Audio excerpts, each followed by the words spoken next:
एक दुसरा नियम आहे की समान पाया असलेल्या, आता पुन्हा एक वाक्य आलं इथं की आपण पायाबद्दल कोणतं काय म्हणत आहोत की इथं पाया कसा आहे समान.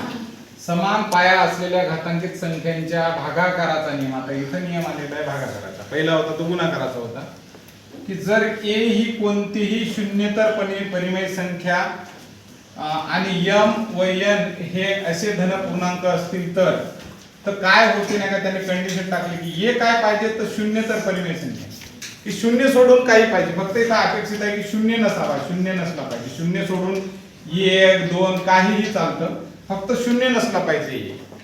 बरोबर आहे. म्हणजे काय त्याला म्हणायचं आहे की a raise to the power, आता इथं समजा m आणि n आहे, त्याचं म्हणणं असं आहे की बाबा रे इथला जो a आहे की नाही हा शून्यचा घातांक 2 आणि या शून्यचा घातांक 5 असं जरी केलं, याचा अर्थ काय निघत असतो की शून्यचा स्वतः सोबत 2 वेळेस जरी गुणाकार केला, 0 गुणिले 0 हे दोनदा, आणि खालचा 0 गुणिले 0 गुणिले 0 गुणिले 0 गुणिले 0 5 वेळेस आहे. आता अर्थ काय निघते, 0 ने 0 ला गुणलं तर 0 भेटायला, आणि किती वेळेस 0 ने 0 ने 0 ला 0 ला गुणलं आखरी 0, 0 ने 0 ला भागितलं तर 0, याला काय अर्थच राहत नाही. सगळा नियम काय प्रॉब्लेम आहे का, म्हणजे काहीच अर्थ राहत नाही. म्हणून त्यांचं म्हणणं की a हे संख्या असली पाहिजे, शून्य नाही पाहिजे. इथं 2 चा घातांक 3 असावा, 2 चा घातांक 4 असं काहीतरी अपेक्षित आहे. येतो म्हणजे 1 2 3 असलं पाहिजे, शून्य नसावा फक्त. कुठं इथं पायामध्ये. लक्षात आलं. मग आता याच्यामध्ये त्यांनी काही अटी सांगितल्या. m is greater than n.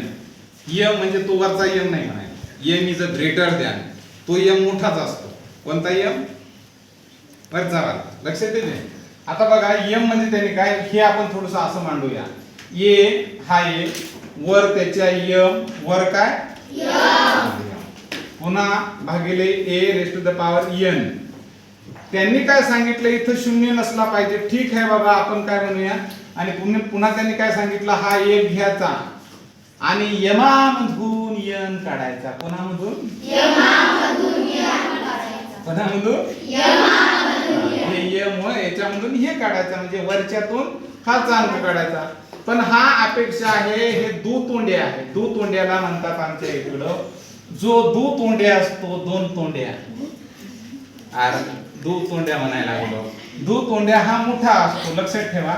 हे असं पाहायचं, ज्याला कळत नाही ग्रेटर दॅन, हे पाहिजे ज्याच्याकडे तोंड 2, काय ज्याच्याकडे एक तो लहान, समजा इथं 5 होतं तर समजा हे 10, तर वाचताना कसं 10 इज अ ग्रेटर दॅन 5 असं वाचायचं.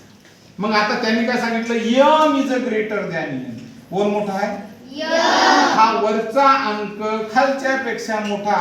आणि अशा सिच्युएशन मध्ये काय करायचं म्हणते, यमामधून n काढून घ्यायचा. कोणामधून?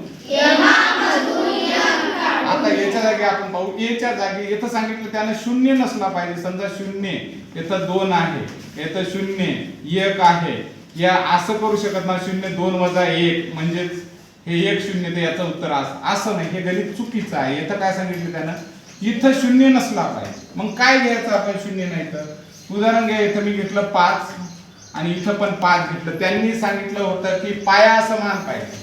पाया कसा पाहिजे? समान. म्हणते सर असं घेतलं तर जमणार नाही का? असं नाही ना, पाया कुठं समान नाही लागला, आपल्याला पाया समान पाहिजे. आणि मग सांगितलं वरचा अंक नेहमी ग्रेटर m. आता इथं जर मी 10 लिहिलं तर इथं समजा आपण लिहिलं 2, तर याचा अर्थ काय होतो 5. 10 मायनस 2 काय होईल? 5 रेज टू द पॉवर 8. याचा अर्थ लक्षात घ्या, वरच्या यमातून खालचा n काढायचा. m वजा n. m म्हणजे मंगेश, n म्हणजे नसते. यमामधून n काढणे म्हणजे m वजा n, म्हणजे वरच्या अंकातून खालचा. पण 8 लक्षात ठेवायची, m नेहमी मोठा असला पाहिजे, दुतोंडी असला पाहिजे. ज्याच्याकडे 2 तोंड तो ग्रेटर. ग्रेटरचा अर्थ काय होतो? मोठा. आणि इकडला काय पाहिजे? लहान. आणि जो मोठा आहे, मोठ्यातून लहान वजा, वरच्यातून खालचा वजा, असे त्याचं सूत्र लिहिलं. लक्षात येतं. तर आपण आता एक बघूया. आता इथे मी लिहिलं समजा 5, इथं लिहिलं 5, ओके. इथं लिहिलं 20, इथं लिहिलं समजा 5. काय येईल उत्तर? 20 मधून 5 गेले किती राहिले? काय राहिले? म्हणजे 5 raised to the power 15 म्हणजे याचा अर्थ काय होईल आपला इंडेक्स काय येणार आहे